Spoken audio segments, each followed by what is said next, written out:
My name is Elizabeth DiSavino. I am an associate professor at Berea College in Berea, Kentucky. I'm also the author of Katherine Jackson French, Kentucky's Forgotten Ballad Collector, published through University Press of Kentucky, and I have recorded some of the ballads collected by Dr. French on a CD entitled There Was a Fair Maid Dwelling, Ballads of Katherine Jackson French. I'm going to sing some of those for you today. Katherine Jackson French was, by all accounts, a remarkable woman. She was born in 1875 in London, Kentucky. She attended the Science Hill Female Academy and then earned 2 degrees at Ohio Wesleyan. And in 1906, she earned a PhD from Columbia University, only the second woman in the history of the college to ever do that. While she was at Columbia, 2 of her friends attended a lecture given by 2 visitors from Berea College. And in that lecture, the guest spoke of ballads, those wonderful old story songs that came with the settlers across the ocean and traveled down the spine of Appalachian, still being sung in the mountains of Kentucky.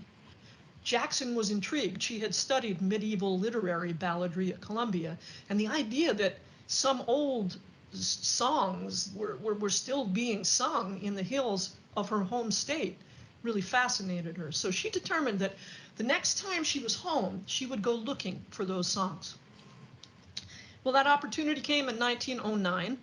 Her mother became ill, and Jackson, being the dutiful daughter, came home to tend her.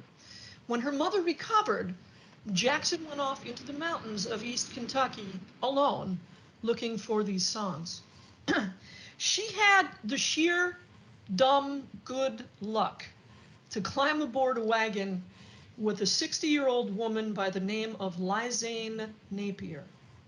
Lizane had been born a Begley, and the Begleys were a big ballad singing family in East Kentucky. In fact, a couple later generations played at the barn dance and made recordings. And she also married into the Napier family, and the Napier family was a big ballad singing family. So she had a really good repertoire just all by herself. But in addition to that, she knew where all the good singers were. And she toted Katherine Jackson around the mountains of East Kentucky. And she was Jackson's calling card. I think that when the door opened, if they had just seen Katherine Jackson French, people might not have been willing to sing for her. But the door opened, and there was Lizane. And Lizane would bring Katherine in and probably say something to the effect of, "Oh, you can sing for her. She's a real nice lady." And they sang. By the time Jackson left the mountains, she had collected over 60 ballads. The first place they went, though, was the house of Lizane's sister, Marthy Begley. She had been born a Begley. She married a Begley cousin, Begley through and through. And Lizane and her sister, Marthy, sang a song for Katherine, and Katherine Jackson said she was just overcome with the transport of the centuries. So this is the first song that Katherine Jackson heard in the mountains of East Kentucky.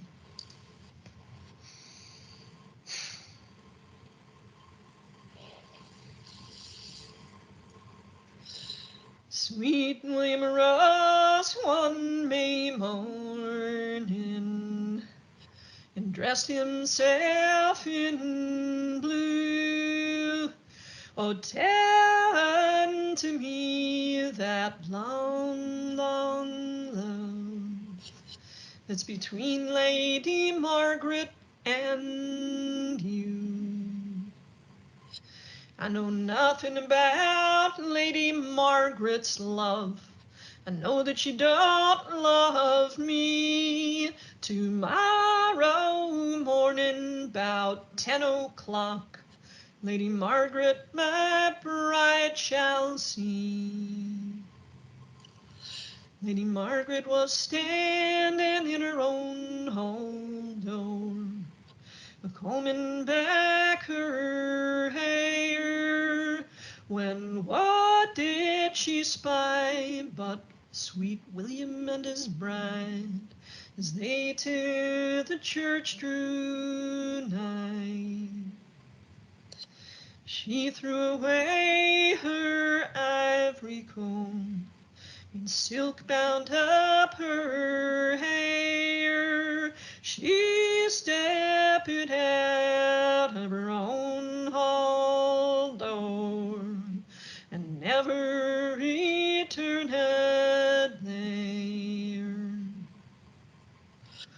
The day being gone and night coming on, when most all men were asleep, sweet William spied Lady Margaret's ghost, standing at his bride's feet.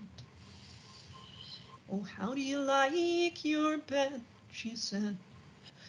"How do you like your sheet? How do you like that pretty fair girl who's standing at your bride's feet?"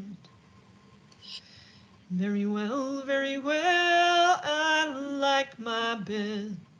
Much better I like my sheet, but best of all is that pretty fair girl who's standing at my bride's feet.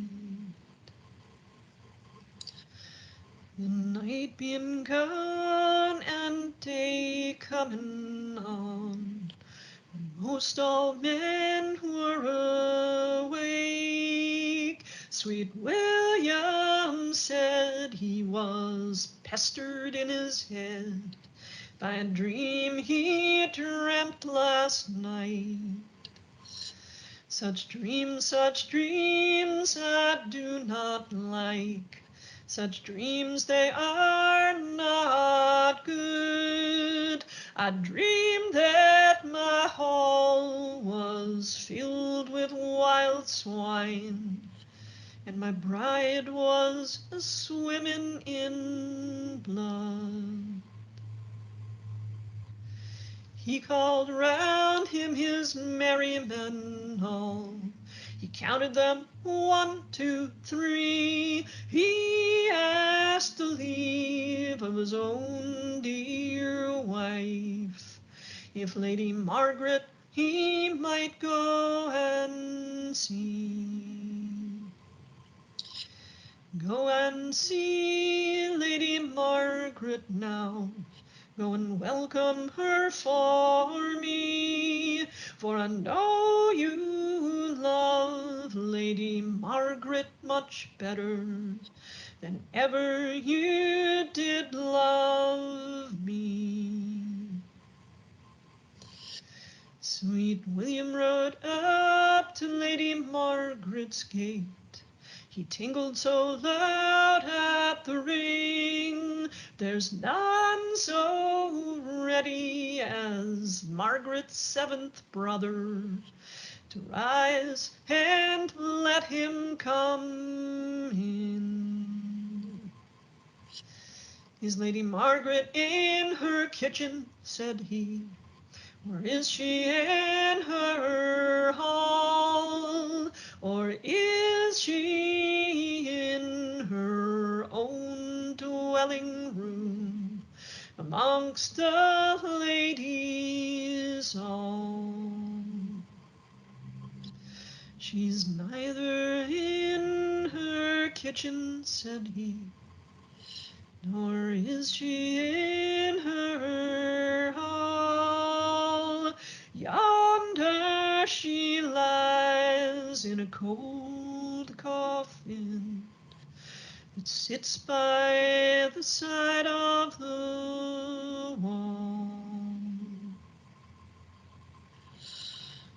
Unfold, unfold those holland sheets that are made of linen so fine. Let me kiss once more those cold clay lips that oft have kissed mine. Unfold, unfold those holland sheets, that are made of linen so fine. Tonight they shall hang over Lady Margaret's corpse, and tomorrow shall hang over mine. 3 times he kissed her cherry, cherry cheek. 3 times he kissed her chin, and then he kissed her cold clay lips, and pierced his heart within. Lady Margaret, she died on yesterday, and I shall die tomorrow.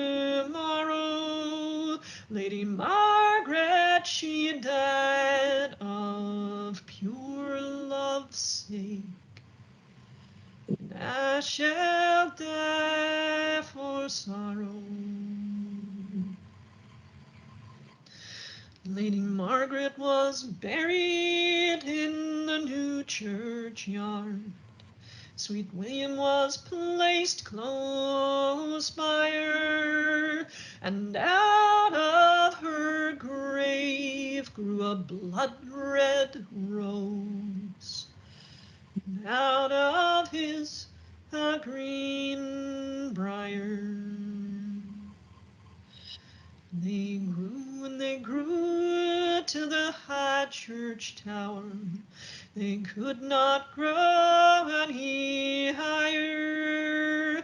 There they tangled and tied into a bow knot for all true lovers to admire.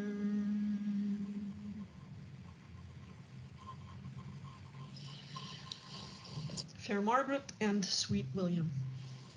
Yeah, we know that song goes at least back to the 1600s because it was quoted in a play called The Night of the Burning Pestle, which was a barn burner. Anyway, when I started this study 7 years ago, really it was 2012 when Harry Rice, the archivist at Berea College, first handed me a box that had in it everything that we knew about Katherine Jackson French, which is basically an outline of her life, a couple of newspaper clippings, and 4 copies of her ballad collection, which had never been published. I had 2 burning questions that I really wanted to find answers for. The first was, why was she never able to publish? If she had published in 1910, she would have been 7 years before Cecil Sharp and Olive Dame Campbell. So why was she never able to publish? That was my first question. And my second question was, if she had, would it have made a difference? Was what she collected different in any way than what Sharp and later collectors found, or did she present it in a different way? Those were the questions I really wanted to answer. So I'll take the second one first. Yes, there were differences. The first difference is that Jackson really stressed the role of women as the keepers of these songs, these old ballads. She said that to the women of the community is preservation of the ballads due. And she dedicated the whole collection to the mothers of colonial America. She talked a lot about women in her very short 3-page introduction. She talked about how it was sort of a communal event, that there would be refrains and they would sing together. And in a piece written much later, she spoke about the fact that they would sing these songs at gatherings like quilting bees. Sharp didn't say anything about that. Sharp also did not mention that 2/3 of his collection came from women. 2/3 of his informants likewise were women. He never mentioned that, though. In fact, the picture he gives of the ballad collector is a male one, because in a long paragraph about how ballad singers sang, he always used the pronoun he. When the ballad singer sings, he leans back, he closes his eyes, he does not show emotion. That's the kind of thing that he said. Jackson disagreed on that last, by the way. She said that women sang with their eyes closed, rocking back and forth, and that sometimes their faces would show the expression of the stanza sung. So those are all differences. Musically, there were two major differences, and here's the first one. Most of the ballads in Sharp's collection are in duple meter. What do I mean by that? I mean they go 1, 2, 2, chicka, chim, chim. That Appalachian backbeat we can sort of imagine. I think that was maybe not really part and parcel of balladry, but 1, 2, 3, 4, 1, 2, 3, 4, 1, 2, 3, 4. And of course the ballads were sung freely, so you didn't have that feeling of strict time, but the organization of the beats was in duple meter, predominantly in the Sharp collection. In Jackson's collection, they were triple meter. Most of them were triple meter. And I magically appear with a banjo, just to save time. This ballad sung all over Europe, even Italy, Scandinavia. The moral of the story, always inspect your food before you eat it. Here we go, especially if it's given to you by your sweetheart.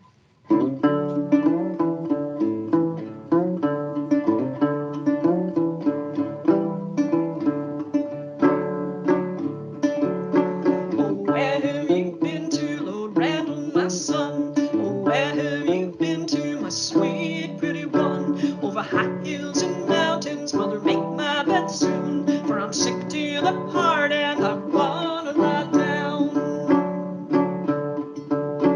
What did you eat for your supper, Lord Randall, my son? What did you eat for your supper, my sweet pretty one? Fried eels and fresh butter, mother, make my bed soon, for I'm sick to the heart and I wanna lie down.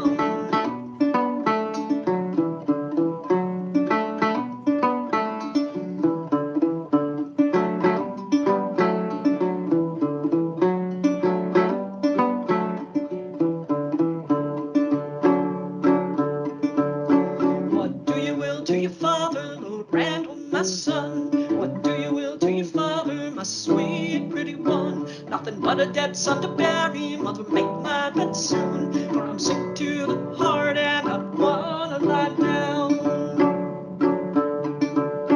What do you will to your mother, Lord Randall, my son? What do you will to your mother, my sweet pretty one? My land and fine houses, mother, make my bed soon, for I'm sick to the heart and I wanna lie down.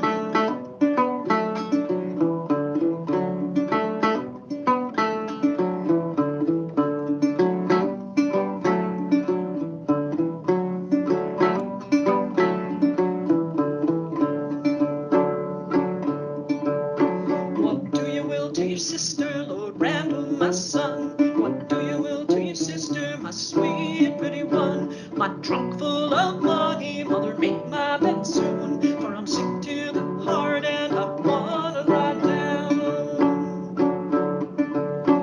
What do you will to your sweetheart, Lord Randall, my son?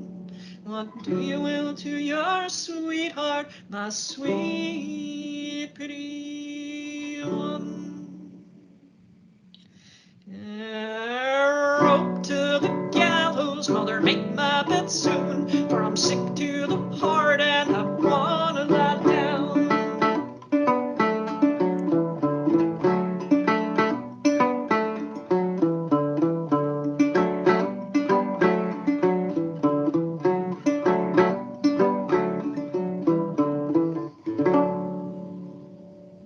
Lord Randall. And now I have a guitar. A word about musical settings. The ballads that Jackson heard, the ballads that Sharp heard, they were pretty much all sung unaccompanied. And that's pretty much the way that it was done way back when. Maybe partly because they were doing other things while they were singing. I mean, ballads were just an intrinsic part of their lives. They did them to pass the time, to share, to join in company. But, you know, just 6-7 years after Sharp, when you get to the beginning of the recording era, it seemed everybody was accompanying these songs, mostly with guitar.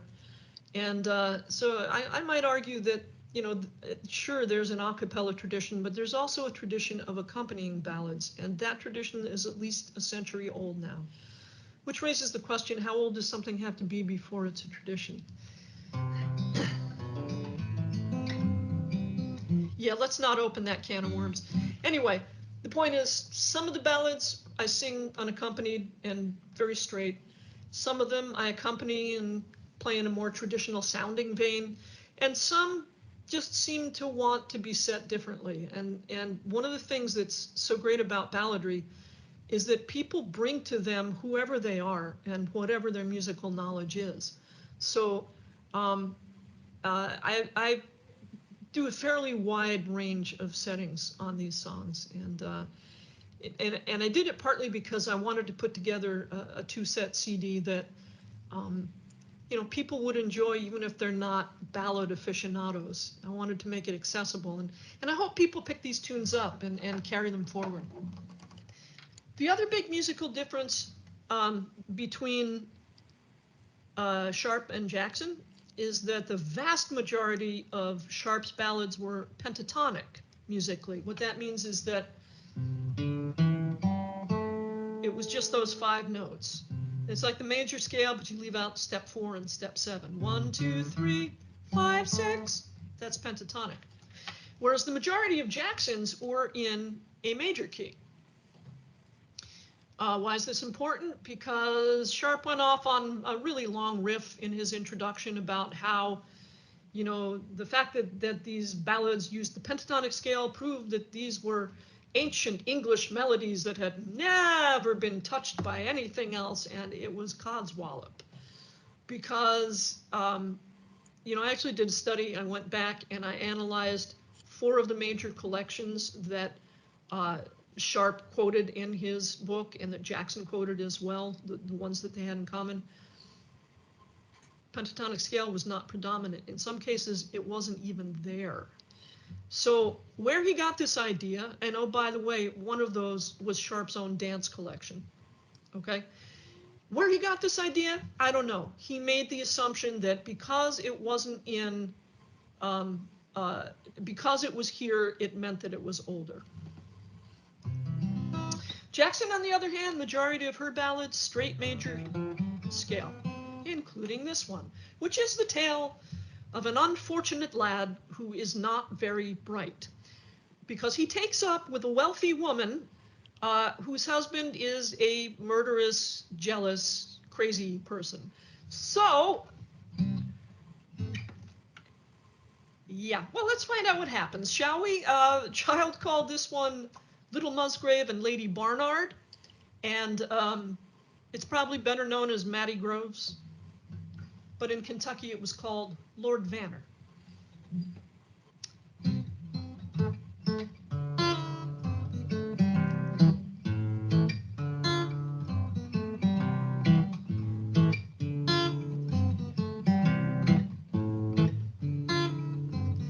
First came in were lily white, the next were pink and blue.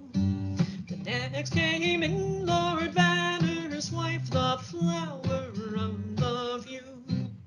Well, this Musgrave being by fair as the morning sun. She looks at him and he looks at her, the likes was never known. She steps up to him and she says, "Kind sir, won't you take a ride with me? And we will go to the palace fine, and happy we shall be." He says, "I dare not to, I dare not to, I dare not to, for my life. By the rings on your fingers I can see you are Lord Vanner's wife." Well, what if I am Lord Vanner's wife? Lord Vanner is not at home. Lord Vanner is to redemption gone, a-taking McHenry's throne. And now a little foot page was a-being by, and hearing every word that they said. Oh, he swore Lord Vanner should hear the news before the rising sun. Well, he run side. Then he jumped in and he swum. He swam and he swum to the other side. Then he arose and run. Oh, he run till he come to McHenry's throne, and he dingled so loud at the ring. There's none so ready as Lord Vanner himself to rise and let him in.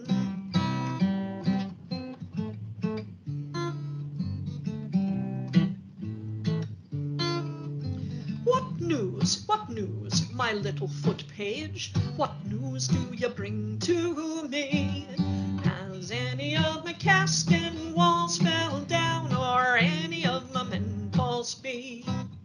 It's none of your casting walls fell down, nor none of your men false be. This young Magrove is in fair Scotland, in bed with your lady.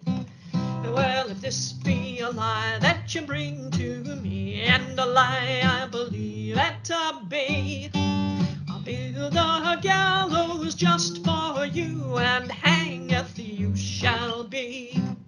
Well, if this be a lie that I bring to thee, and a lie you believe it to be, you needn't build any gallows for me, just hang me from a tree.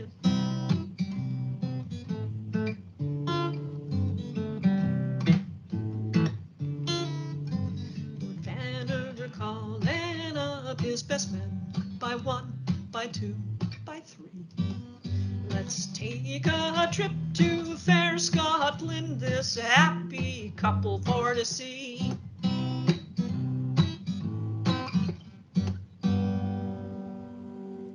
It's how do you like my blanket, sir? It's how do you like my sheet? How do you like this fair lady lies in your arms asleep? Very well, I like your blanket, sir. Very well, I like your sheep. But best of all, I like this fair lady lies in my arms asleep.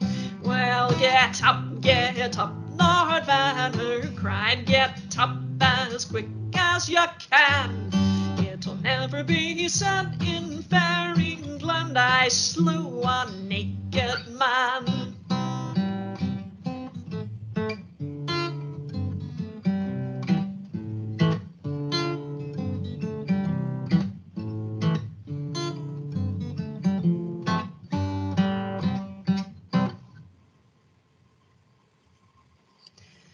And that's all she has. Those of you who might know that ballad might remember it usually has a different ending that involves, oh, I don't know, a couple of heads being cut off and kicked against the wall, and a suicide and a cry for 3 graves to put the lovers in together. And yeah, this one's missing that. And I honestly don't know if it wasn't sung or if Jackson censored it, because she was a proper Victorian lady who later in life, when she taught Shakespeare, would read right up to the word maidenhead and leave it out. So, and in one of the other ballads, The House Carpenter, she changed the word hell to hill. So I really wonder, at least I think she did. So it makes me wonder if maybe she edited this one to be more socially acceptable. Well, this next one I would never do if I couldn't give an explanation for it. This is a ballad that is basically a blood libel set to music.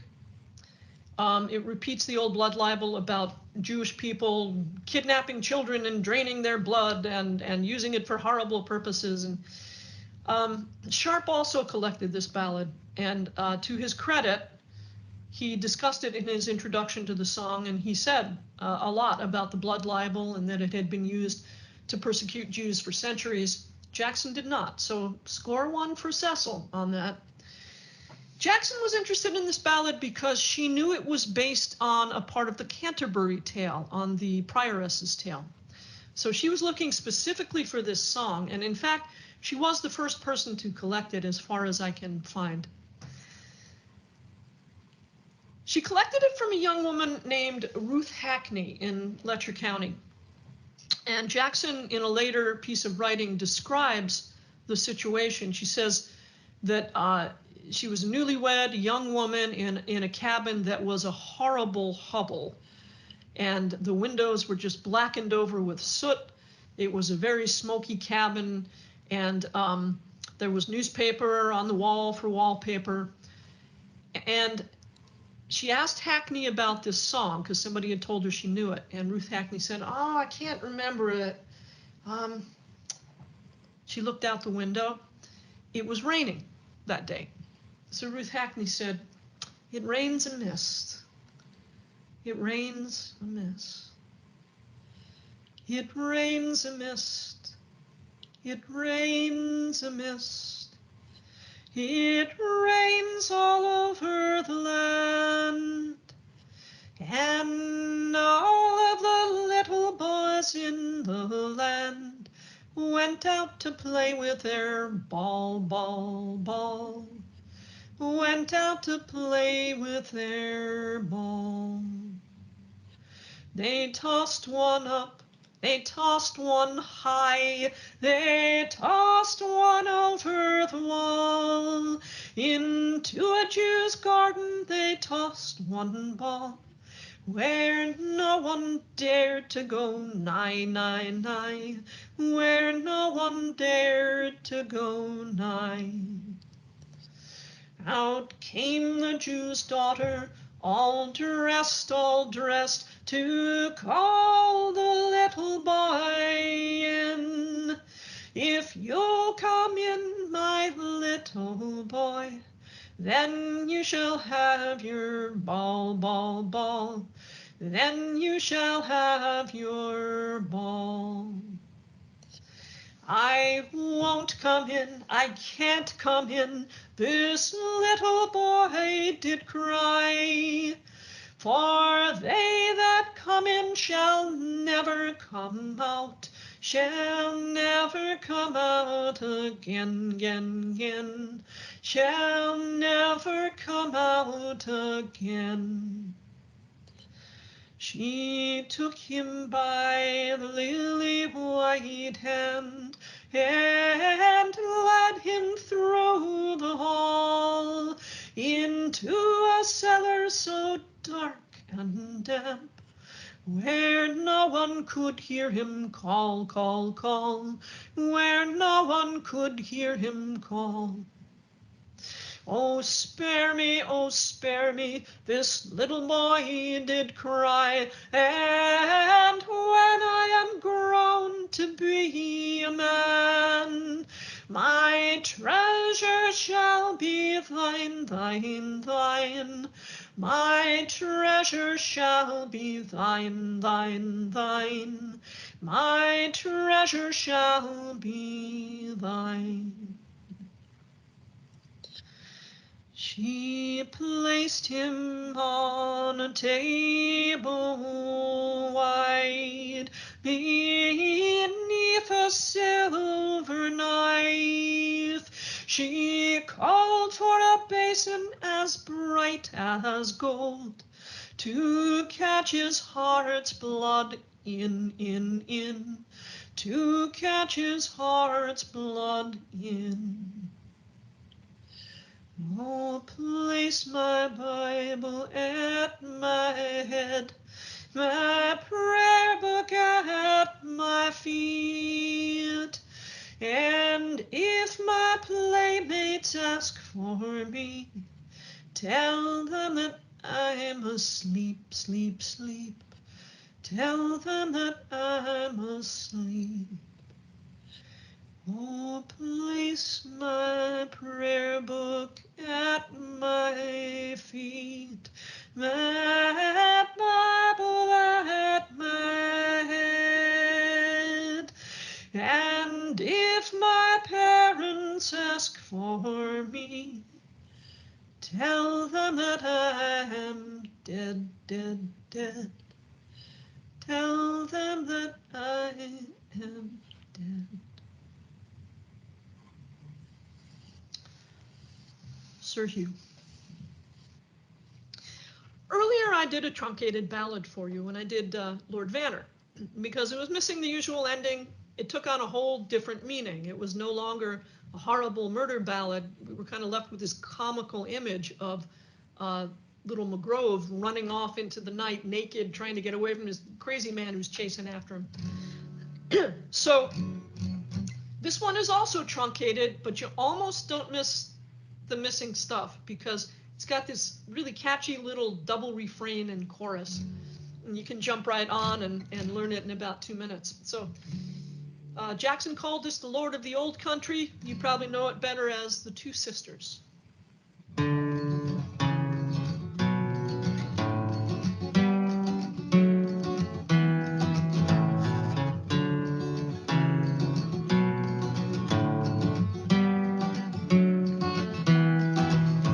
There was a Lord lived in the old country. Bow down. There was a Lord lived in the old country. These vows were given to me. Was a Lord lived in the old country, and he had daughters 1, 2, 3. I'll be true, true to my love, if my love will be true to me.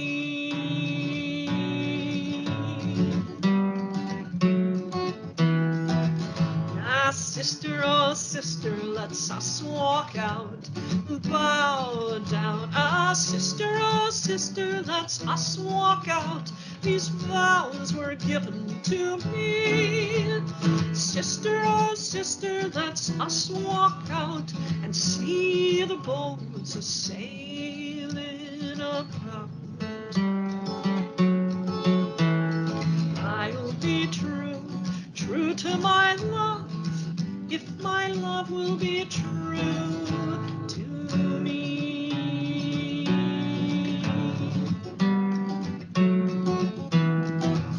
Now they walk down to the water's brim, bow down. They walk down to the water's brim. These vows were given to me. They walked down to the water's brim, and the eldest plunged the youngest in. I'll be true, true to my love, if my love will be true to me.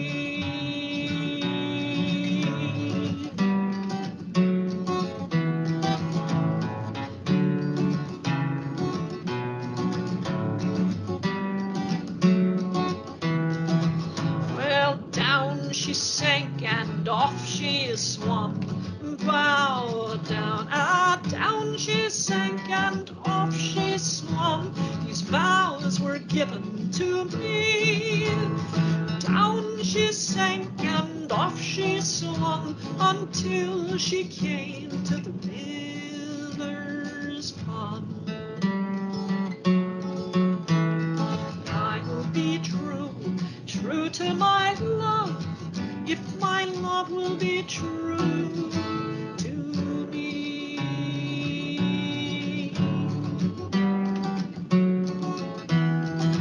Ah, the miller was hung upon Fish Gate, bow down. The miller was hung upon Fish Gate. These vows were given to me. The miller was hung upon Fish Gate for the drowning of my sister. I'll be true, true to my love, if my love will be true to me.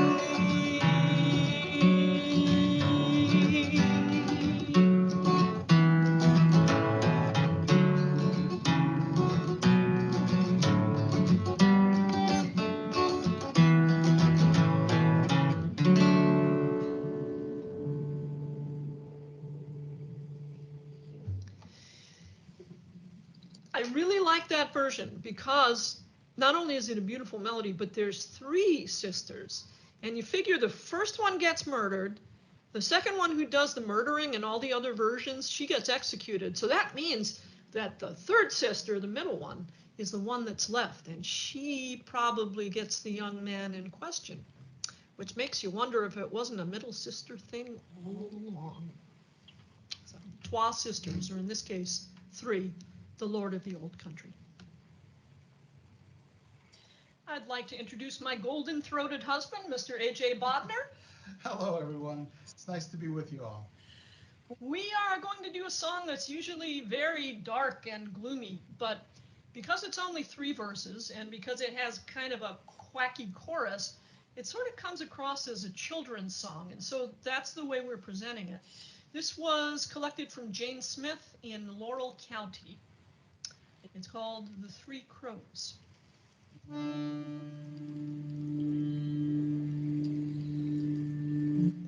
were 3 crows sat on a tree, caw, caw, caw, caw, caw.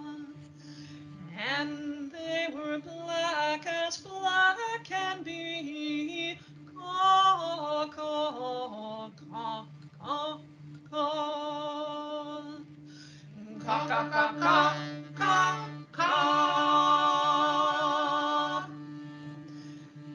One of them said to his mate, caw, caw, caw, caw, caw. What shall we for our breakfast take? Caw, caw, caw, caw, caw. Caw, caw, caw, caw, caw, caw.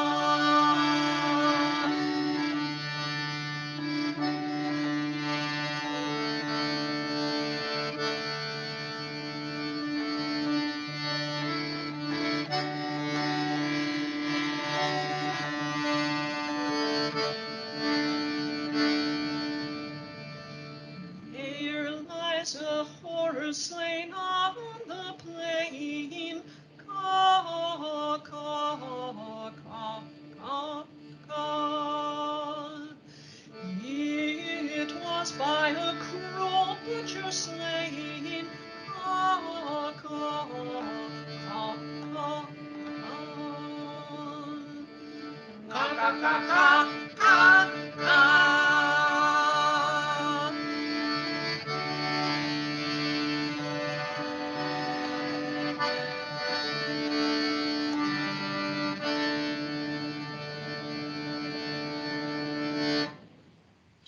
And the melody, of course, is better known as Bonnie Doon by Robert Burns, which is a good example of how words would travel and mostly stay the same, but they would put all kinds of different tunes to these words.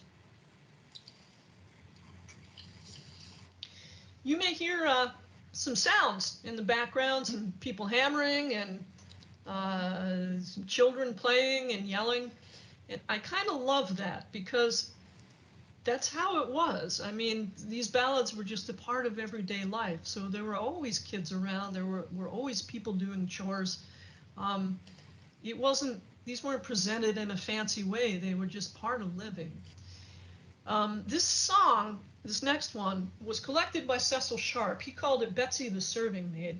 Jackson collected it too. She just called it The Serving Maid. But what's funny is that they both thought that this ballad was written here in America, when in fact during the 60s and 70s folk scare over in Great Britain, a lot of the English folk singers found out, they went to families to gather songs, and they found lots of people who said, oh, I know that one, that's been in my family for 200 years.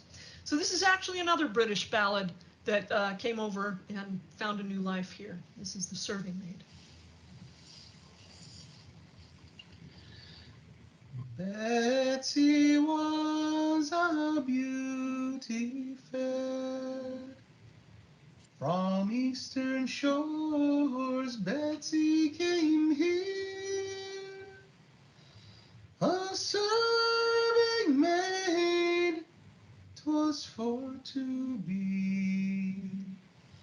Her father bound her to a gay lady, a gay lady who had but one son, who Betsy's beauty favored on.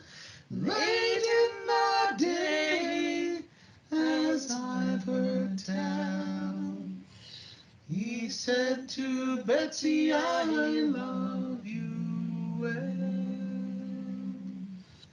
His mother being in the room chanced to hear what they did say, and resolved all in her mind to break them all their heart's design. Early next morning she arose and said to Betsy, put on your clothes. It's out of town that you must go, and wait on me a day or so. A short time after she returned, leaving Betsy far behind. You're welcome home, dear mother. But what keeps Betsy that I claim as mine? I love her as I do my life, and am determined to make her my wife. Oh son, your love's in vain, for Betsy's sailing across the main. A short time after her son took set, nothing in the world would make him glad. She sends for doctors far and wide. She sends for doctors skilled and tried.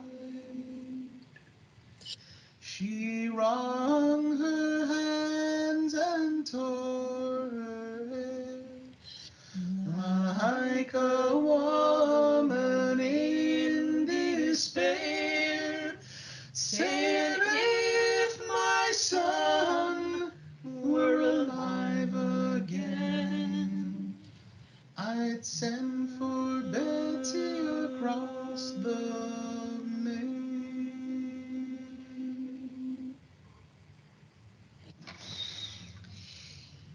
Well, we have one more ballad for you. Thank you for listening. Thank you for having me. Again, book is available through University Press of Kentucky, and the CD is available from me. And I will also tell you that you already know Jackson didn't publish. What I didn't get to tell you was that she sort of had an agreement that with the president of Berea College, William Goodall Frost, back then, that he'd give her some help publishing. And for a whole bunch of reasons that are outlined in the book, that were part and parcel of the early ballad wars, it just didn't happen.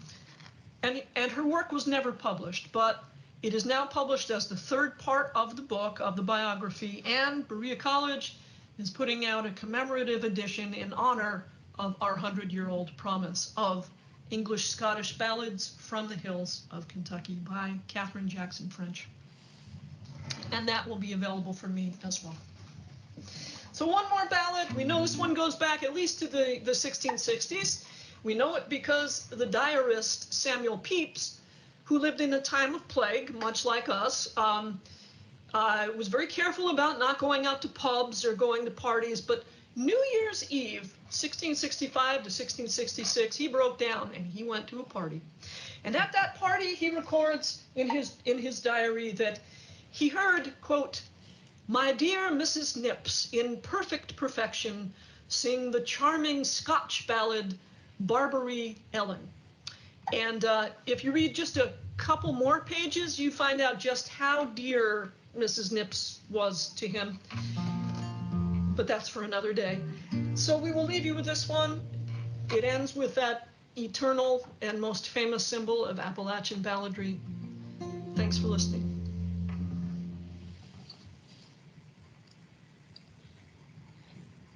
In Scarlet Town, where I was born, there was a fair maid dwelling, and every youth cried, well a day. Her name was Barbara.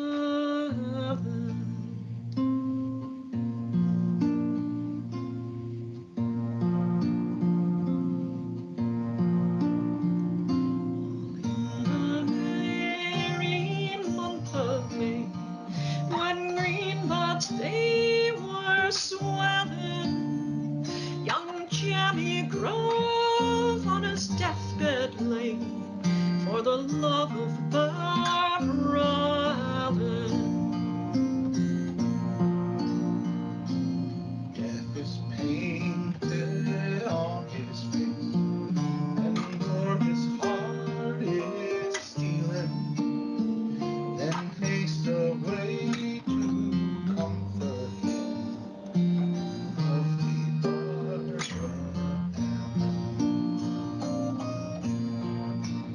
Allen. So slowly, slowly she came up, and slowly she came by him, and all she said when there she came, young man, I think you're dying. He turned his face unto her straight, and deadly sorrow sighing. Oh, pretty maid, come pity me, I'm on my deathbed lying.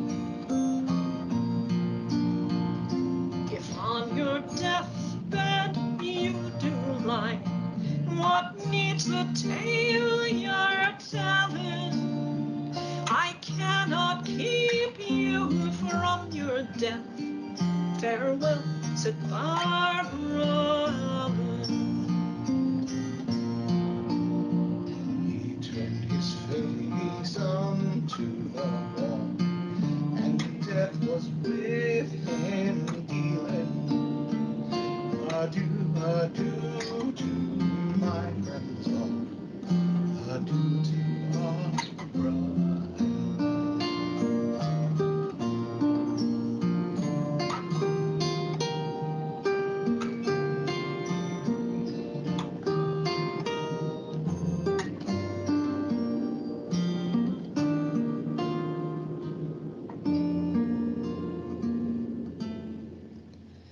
When she was walking o'er the fields, she heard the bells on Ellen, and every stroke did seem to say, unworthy Barbara Allen. She turned her body round about, and spied the corpse a-comin'. Lay down, the corpse, she said, that I may look upon him.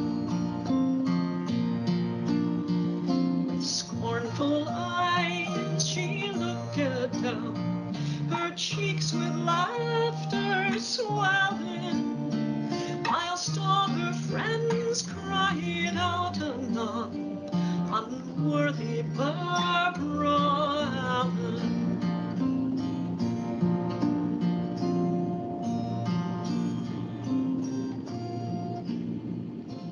The more she looked, the worse she felt. She fell to the ground crying, saying if I'd have done my duty today, I'd have saved this young man from dying.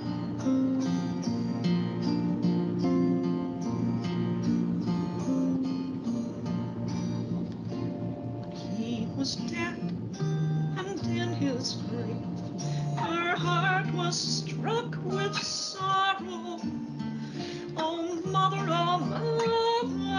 make my bed, for I shall die tomorrow.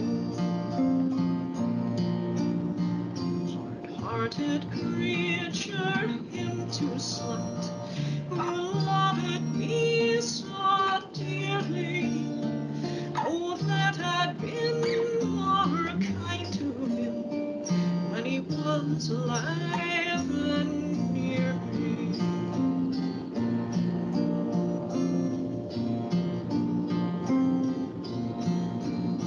She on her deathbed as she lay begged to be buried by him, and soon repented of the day that she ever did deny him.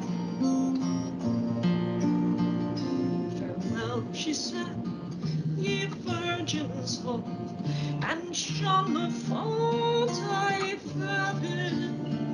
Henceforth take warning by the fall of cruel Barbara.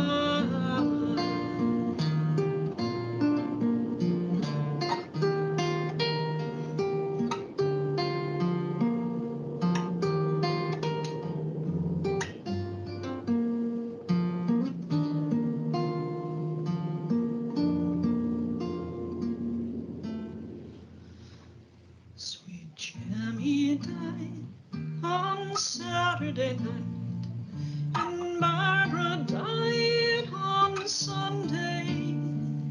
Their parents died for the loss of the two, and were buried Easter Monday.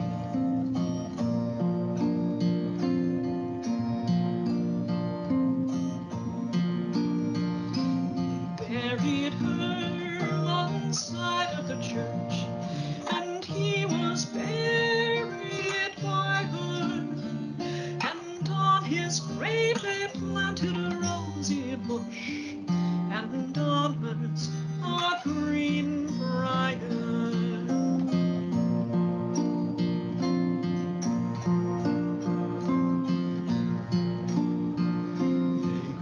And they grew till they grew so high, and they could grow no higher. They laughed and tied in a true love knot. The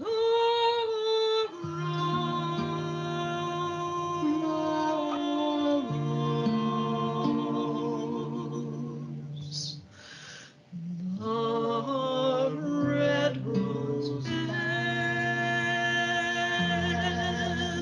the briar.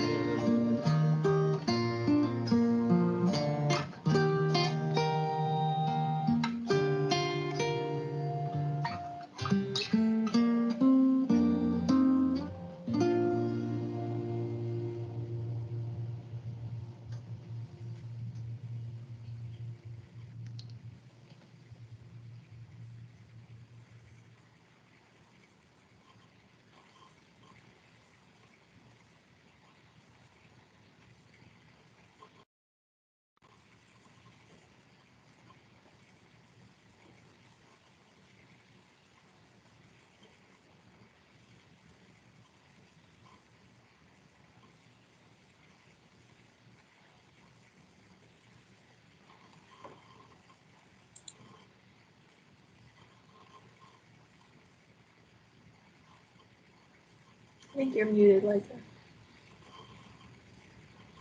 Can you hear me now? Yes. Oh, good. Okay. Yeah, so thank you all for tuning in. Thank you all for listening.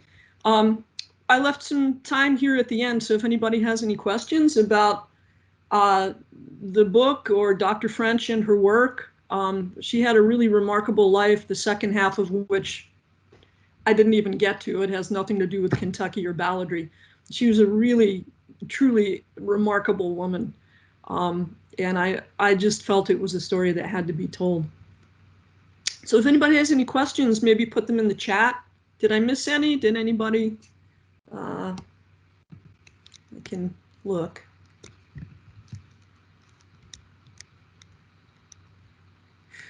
Okay. Is that lyrical style from the versions by French or your own style? Well, we don't know exactly how Katherine Jackson French heard these. We can sort of approximate because we do know what the East Kentucky ballad singing traditions were, which, by the way, were different according to the archival recordings that we have from the more famous Western North Carolina style that Sheila K. Adams does and that everybody has sort of latched onto. There were fewer yips in the voice, you know, those breaks, those catches. 'Twas early in. There were very few of those in the archival recordings that I listened to of East Kentucky singers. But as far as the lyrical style on that goes, I said earlier in the presentation that when I set out to make the CD of Katherine Jackson's recording or ballads, mostly I wanted to set them down so other people could learn them and sing them. And I also wanted to put together a CD that people who weren't, you know, ballad enthusiasts would want to listen to. And so I mixed the styles up quite a bit. Some I did a cappella and in a style that is harmonious with East Kentucky singing, though it is not East Kentucky singing because I'm not from there. And I didn't want to do a straight imitation. You know, I think that's demeaning and I think it's appropriation. So I tried to, on the first ballad that I did, Sweet William, Fair Margaret and Sweet William, I did that in a fairly straight, what you might think of as an East Kentucky style. This one, the melody to me just does not invoke that. It invokes a more lyrical style, as you pointed out. And so we went with, you know, I guess you'd say a more lyrical setting with that. It's just what the ballad seemed to call for. And it's an interesting point. There's more than one way to sing these. I mean, there's East Kentucky, there's Western North Carolina, and I mean, that's just within Appalachia. The way they sing these ballads in the north of our country is very different.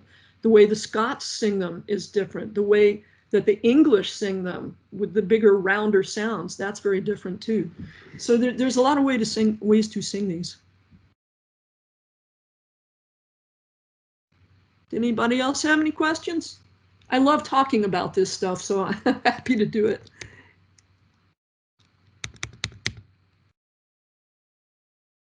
I hope you enjoyed it, and I hope you pick up, you know, one of the three things if you're interested in balladry and learn some of the songs, because some of these are versions that I could not find in other places. That version of Barbara Allen, I couldn't find anyplace else. This is the only version with that melody that I could find. And I've asked a bunch of ballad singers too, and they haven't heard that melody either. There were a couple others where she was the first one to collect them, like the Sir Hugh. She was the first one to collect that. So just from a historical point of view, it's interesting, but they're really good melodies, you know. They're good melodies. Sometimes they're similar to other ones that were collected, but a lot of them are different. So I thought it was worth setting them down.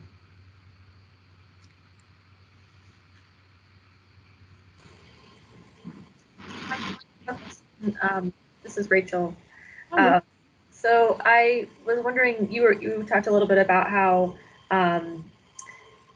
you know, the differences in terms of the collectors and how they highlighted different like social aspects of the ballads, and you were talking about like the contribution of women to preserving and keeping ballads. And so I wonder if there's, I'm not an expert, I don't know much about ballads at all, but I wonder if you could say a little bit more about that and like what you know about how the collector, like how, you know, what about the collector's life informed the way that they collected the ballads and what they thought was important and that kind of thing.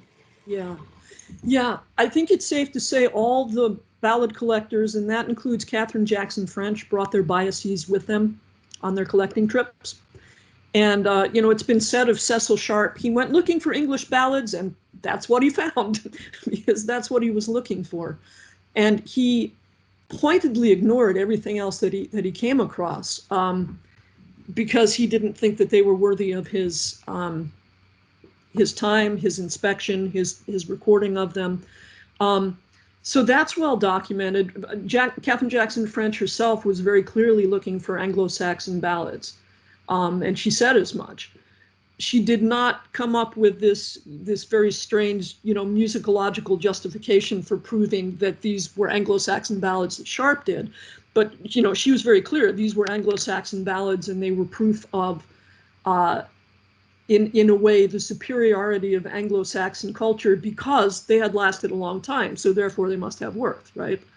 So as far as women went, I actually misspoke. I said something about the early male ballad. Sharp was talking about early male ballad collectors. I meant early male ballad singers, and he was always describing the ballad singers as males. And in his introduction, which is a great introduction. I mean, it's a wonderful piece of writing to his 1917 edition, but he totally fails to mention that 2/3 of his informants were women. Now, I think part of it is that permissible space in the physical sense was very limited to women. You know, it was the kitchen, it was the church, maybe it was the schoolyard or the schoolroom. And I think that extended into just the way that people thought about intellectual space. That, yeah, okay, there are these old ladies singing ballads, but who cares? The important thing is the men who went there and collected them, because they're important. They have letters after their names, you know. Katherine Jackson French herself was subject to a different set of rules than her male academic colleagues. For example, other academics and one magazine writer, William Aspinwall Bradley, was let in to see her collection and wrote about it. And so all of a sudden, you know, and she also let other people see it, and they went with it. And suddenly she did not have primacy. She was not the main source of information about these ballads in Kentucky. And that took some of the oomph out of, you know, Frost wanting to publish a collection, I think. But I don't know that that would have been allowed by Frost in it with any of the male collectors at Berea. But he let the male collectors in who were at Berea to see her collection. I know this because some of the things wound up in their collections. And he also let Bradley in to see her collection. She was very upset about that because she wanted to be presented as an academic. She wanted to make her academic bones with this, so to speak. And he let other people in to see it and run with some of her information. So I think this sense of whatever women knew, that's very nice. Now give it to somebody who's important, who's a guy, you know. I think that was just kind of part and parcel. A part of the way that men thought in those days. And men pretty much had the power in society when it came to academia, and that's how it went down. That's my view of it anyway. Did that answer your question? I kind of wandered a little on that. Yeah, thank you. That's really interesting. It's a real tangle as to why she didn't get published, and what I just said is definitely part of it. There are some other reasons too. It's a wonderful bit of intrigue. I mean, it has to do with who knew who and who was more jealous of who and who staked out this theory and who staked out that theory and who was connected to the publishers. And it's a great story. I mean, I had a lot of fun untangling it. Let's see. By the way, I'm in Ferrum, Virginia, where Cecil Sharp got off the train to go up to Callaway. He got off the train in Berea, too. I've got a photograph of it. And in fact, it was in Berea that he was diagnosed with tuberculosis by the Berea College doctor. I'm enjoying learning more about other collectors and styles. Rex Stevenson wrote an original play here about Sharp. Ooh, I want to see that. Could you send me information about Rex Stevenson? And most of the singers were women, and his music director was a woman. Very nice.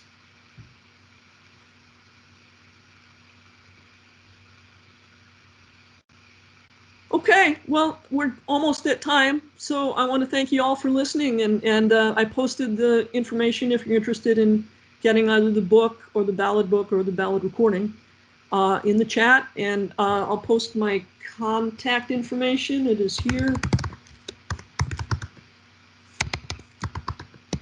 Or you can just look me up at Berea College. I am most definitely the only DiSavino at Berea College, so thank you all for listening.